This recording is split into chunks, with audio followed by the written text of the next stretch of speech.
guys, and welcome back to the Lawn Fix. If you're here to feed your lawn addiction, you've come to the right place. This is going to be a part 2 of my aeration video, and it is, what day is it today?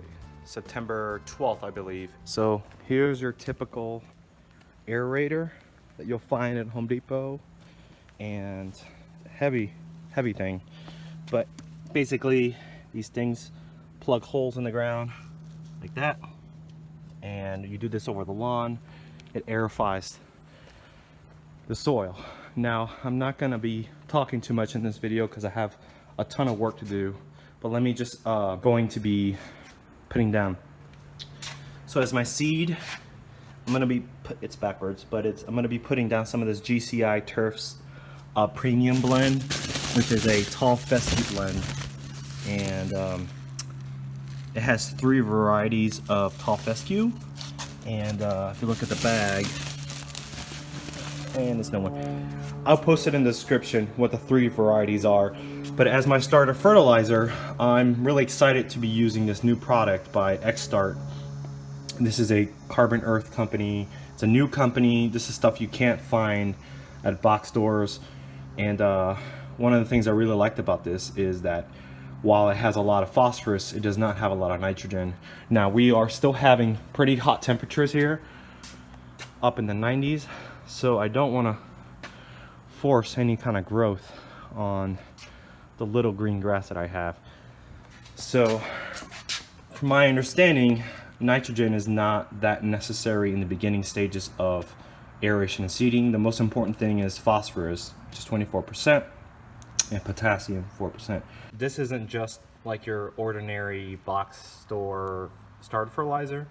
It has a lot more in it, and that's part of the reason why I bought it. 1% fulvic acid, which is going to help retain some of the nutrients better in the roots. It has 7% hardwood biochar, which is comprised of carbon material, and if you look at what carbon looks like in the microscope, it has like these little hex shapes, and those just make for a really good sort of apartment or a house for nutrients. So imagine that across your whole lawn. So one of the benefits of this Xstart is it's a very smart starter fertilizer. It utilizes phosphorus, but it utilizes it in a very smart way. Also has zinc in it. All the ingredients in here are designed for starting a lawn. So I'm going to do 2 applications of this, and then once the temperatures start to cool down here in Atlanta, then I'm gonna go pound it with nitrogen as the key for that. So I'm gonna go with the 3 pounds per 1,000 square feet. So that is, I have 4,000 square feet, so that's 4, 8, 12 pounds of this bag. I'm just gonna eyeball it. So if you imagine this bag, half of it being, this is a 50-pound bag, so half of it would be 25 pounds. So I'm just gonna divvy it up that way and just apply it throughout the whole lawn. And then in a couple of weeks, I'm gonna do another application of this. Is it too hot to overseed right now? Probably yes, but you have to keep in mind is that I'm gonna be watering 4 times a day, and the water itself is actually gonna cool down the soil constantly. So while it's hot, I don't recommend you aerate and seed unless you have the time to be watering this stuff down. So yes, it's too hot, but the water is going to cool everything down. So here's the state of the lawn. Looks like crap. Once I'm done applying my seed and my starter fertilizer, I'm going to put down some of this product called Tenacity, and this is a pretty awesome product. What this does, and there's nothing like it in the market, it basically prohibits weed seeds from germinating while allowing your grass seed to germinate. It also has a post-emergent effect, so any weeds that are already in the lawn it'll ding it. But this is kind of a expensive product, but it's also a high use rate product. I think this covers like an acre, so this will last you a very long time. But this product is really great for when you're starting to seed, to hold back the seeds. So I'm gonna do this step at the very end. So that's enough talking, and let's get to aeration.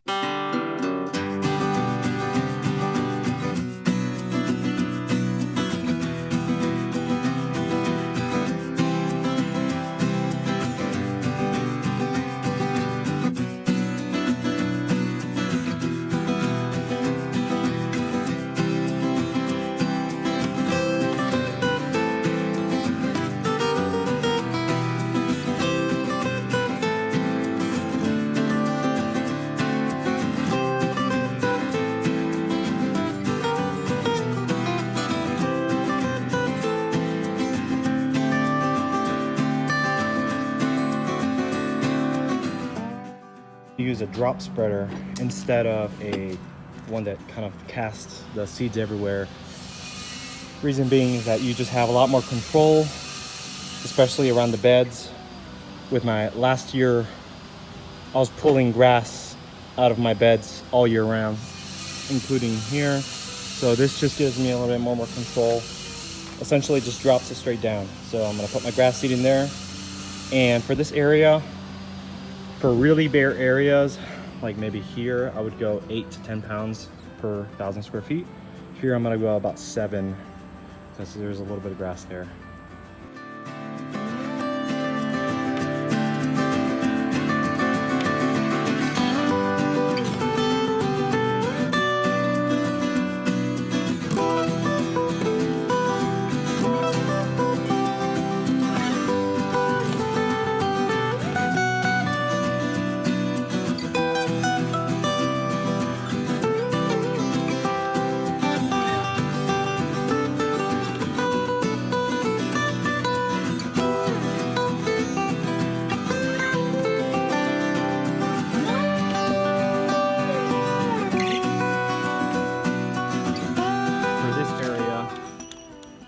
This is how much seed I put down.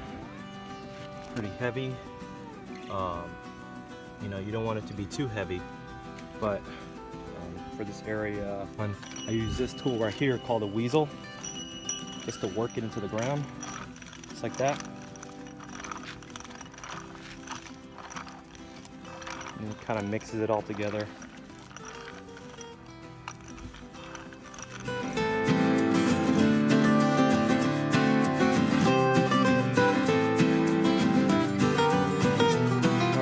So we're down to the last step of the aeration. I'm going to put down this Tenacity to hold back the weeds while the grass can grow.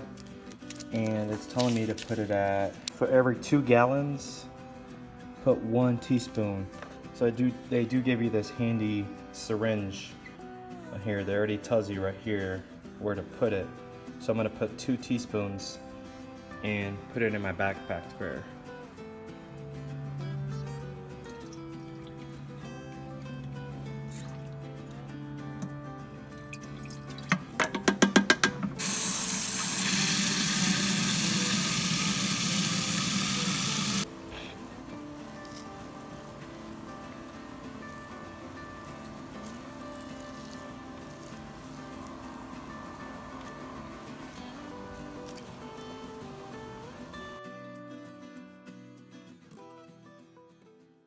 Well, the last step, and probably one of the most important steps, is water. I can't tell you how important this step is. I see it too often. I have neighbors who, in the back there, threw down some Bermuda seed and decided he wasn't going to water, and he just kind of let nature just do it. And guess how many grass seeds germinated? 0. We got in a heat spell and nothing happened. So water is probably the most important. What is that?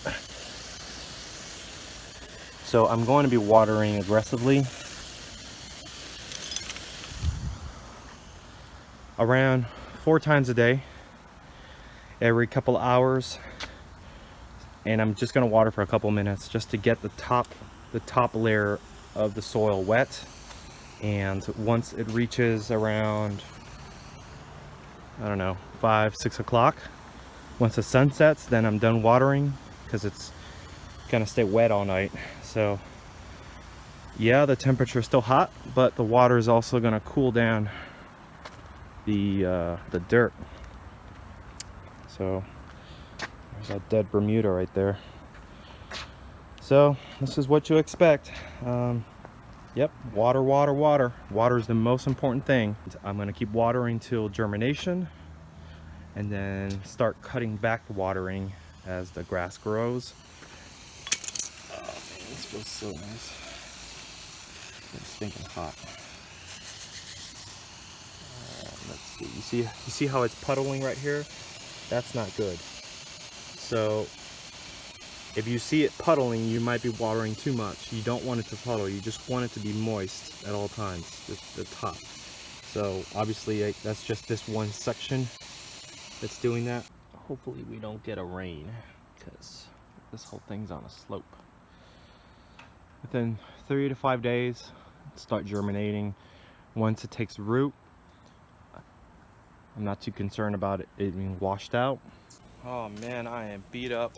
Subscribe and give your comments and feedback and any videos you guys would want to see. So see you in the next one.